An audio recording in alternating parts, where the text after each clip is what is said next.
అమరావతి రాజధానికి సేఫ్ కాదు, పనికిరాదు అనే డిస్కషన్ మళ్ళీ వచ్చింది. గత కొన్ని రోజులుగా వైసీపీ నాయకులు దాని గురించి మాట్లాడుతున్నప్పటికీ ఎన్డీఏ మినిస్టర్ నారాయణ గారు మాట్లాడిన ప్రెస్ మీట్ ఒకటి, అలానే సాక్షి మీడియా తాలూకా ఫుటేజ్ ఒకటి నా దృష్టికి తీసుకొచ్చారు మన టీం వాళ్ళు. ముందు అసలు ఇలాంటి డిస్కషన్ వచ్చిందంటే ఆబ్వియస్ గా మొన్న వచ్చిన వరదల వల్ల ఎవరైనా సరే పానిక్ అవుతారు. ప్రజలకు అలాంటి కన్సర్న్ ఉన్నప్పుడు ఇది కేవలం వైసీపీ వాళ్ళు చేసే దుష్ప్రచారం అని చెప్పి గవర్నమెంట్ పక్కన పెట్టేయకుండా వాళ్ళ కన్సర్న్స్ ని అడ్రస్ చేయాల్సిన అవసరం ప్రభుత్వం మీద ఉంది.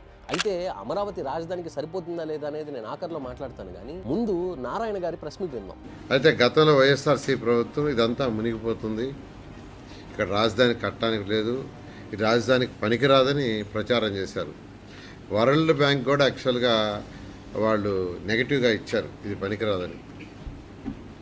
కానీ 11 గతంలో గత 5 సంవత్సరాల్లో ఏదైతే వైసీపీ నాయకులు ప్రచారం చేశారో ఆ ప్రచారాలు ఎవ్వరూ నమ్మనవసరం లేదు. ఇక్కడ చూస్తే ఆయన గతంలో గత 5 సంవత్సరాలుగా వైసీపీ చేస్తున్న